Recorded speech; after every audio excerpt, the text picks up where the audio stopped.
Okay, hello. It is actually very bright up here. Thank you very much for the warm welcome and for the introduction, Matt. As you said, my name is Max Miechowski, and I like taking photographs. So I was hoping to use this as an opportunity to show you some of those, if you'll allow it. The main themes that I kind of focus on are community and urban culture. And, sorry, should have gone onto that a minute ago. Community and urban culture, and I'm particularly interested in how these things influence our individual sense of identity, both on a local and a global scale. How I try and address this is essentially by making photographs of the people and places that are directly around me. So rather than looking further afield to exotic places in the world, I try and make work about the communities and the places, like I said, that are right in front of me. How I tend to do this is essentially by making portraits, which, as I get into the main part of the presentation, you'll see is a very prominent part of my work. So I just wanted to start by giving you a little bit of a flavor of my images and a little bit more about me.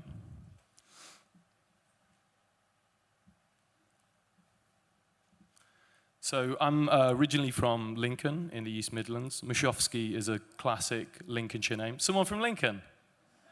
Yeah, all right. Was not expecting that. No one's ever from Lincoln. Yeah, I'm originally from Lincoln, but I'm now living in London, where the majority of my projects and my work is made. I actually used to be a musician. So throughout my teenage years and my early 20s, I was working as a musician and as a music teacher. And it was only when I was around the age of 25 that I actually discovered photography and really fell deeply in love with it and have... I might change my mind, but right now I feel like I'm dedicating my life to it, you know? It's very serious. What I wanted to do today was basically go through a selection of personal projects, starting with a very early one that I haven't shown for a very long time, with a more recent project that I completed last summer, the Burgess project that Matt mentioned, and a project in between that hopefully shows how these two projects link on from each other. So the first project is called Cemetery Road. This was an early project when I was first starting out. It was actually in 2015, 2016, so I'd only been photographing maybe for a year or so, or owned a camera for a year or so.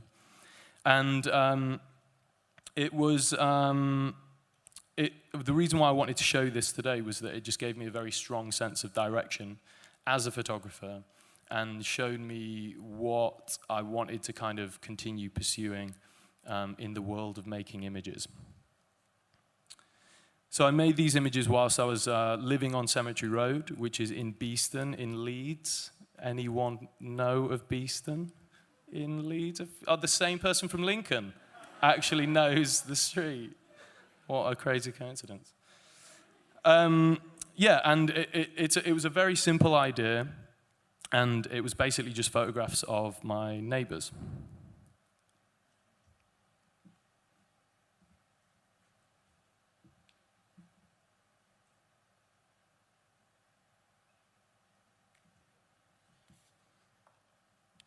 So when I moved to Cemetery Road, I kind of took it upon myself to consciously start getting to know the people that were living around me. And this was through an active effort of essentially knocking on people's doors and introducing myself as someone who just moved to the area. And basically saying that, you know, I live close by, and if they ever want to talk, I'm here to talk and to be friends, you know, to be good, wholesome neighbors. And this actually ended up being really productive, and I got to know a lot of people living on the street, and it was actually a real great time. And over a long period of time, or a longer period of time, I started to make portraits of them inside their homes.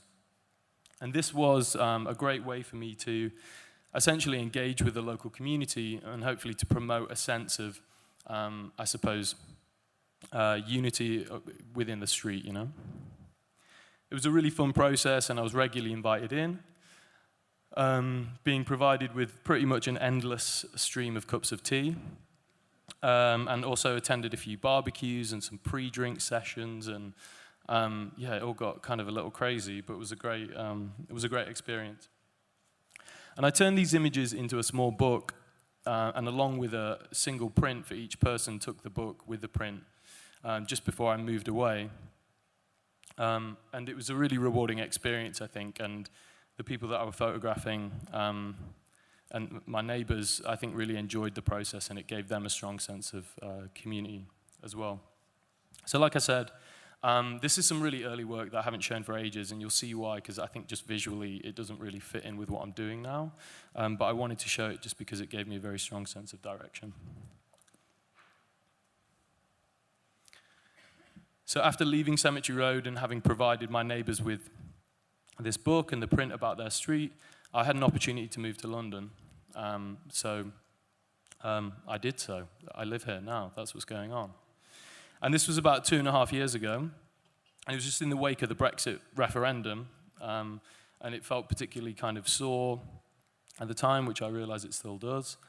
And it just felt like a very interesting time to kind of move to London and to get a little bit of a sense of the atmosphere.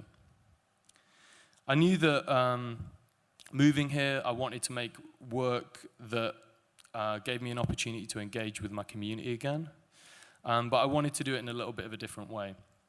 I didn't want to just photograph the people that lived on my street. I wanted to look at a little bit of a wider area around me and to slowly get to know different people that essentially make up that area.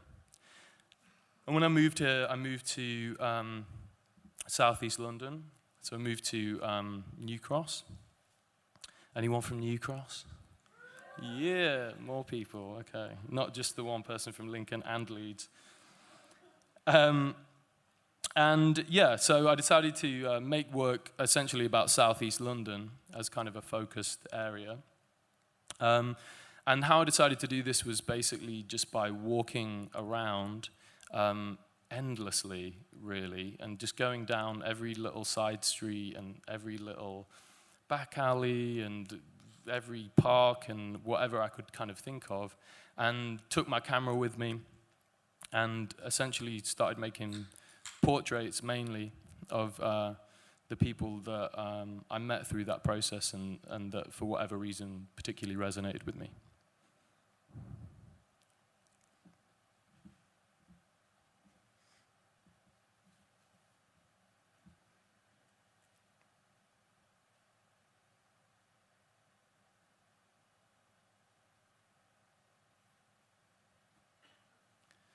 So obviously it's quite a different style visually to the Cemetery Road work, but I felt like it was starting to go in a more sensitive direction that I very much approved of. So making this work basically gave me an opportunity to explore this particular area of the city that I'd moved to that was now my new home, and to slowly through the process start to understand my place within it and how I fit into that local community. Naturally, by focusing on portraiture, it gave me an opportunity to meet lots of different people living around me. And through conversations and through interactions with these people, learning about their experience of the city, of this place that I just moved to. I find the process of walking and meeting people and taking portraits and essentially doing street photography a particularly meditative experience, and it's something that I still see as a very important part of my practice now, is to, basically like just put your camera in your bag and pack some peanut butter sandwiches and just walk around all day and just take pictures. It's kind of that simple. And it's kind of relaxing and quite therapeutic, and it's often quite surprising who you meet and the types of stories that you can kind of gather through that process. Although I like these images, and I still like these images, it didn't feel very focused as a body of work, which was quite frustrating to me. I felt that Southeast London was kind of too wide an area to focus on. And what I liked about the Cemetery Road project is it was very focused. It was looking at a particular street in a particular area that I was obviously connected to. You know, I lived on that street. But eventually, through walking around, I discovered Burgess Park.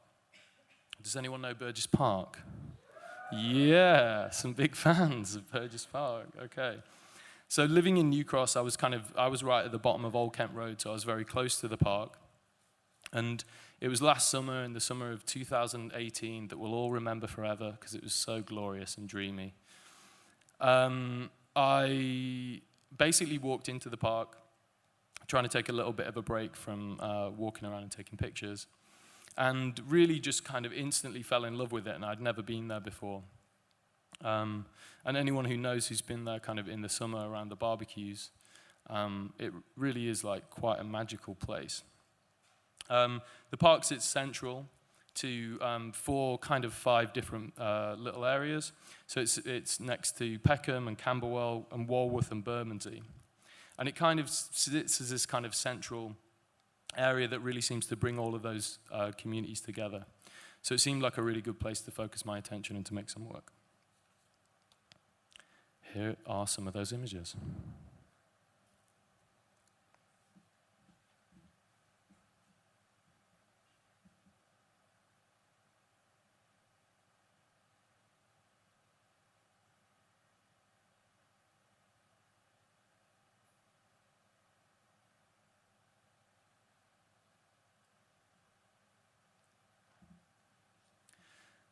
When I first discovered the park, it was there was a huge birthday party happening around the barbecues with mariachi bands and dancing, and everyone's eating together, and there was loads of sound systems, and people were salsa dancing together, and I got like roped into this salsa session. I was just like, what the hell is going on? Like, this is the park just down the road, you know? And it just felt really incredible to see so much life and energy and kind of community spirit happening in your local park.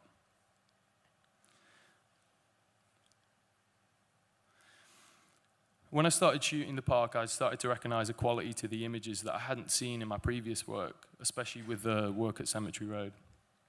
I felt like they had a dreamy and romantic quality to them, and still do, that very much kind of fits my ideals about community and about unity in terms of living together within an urban space.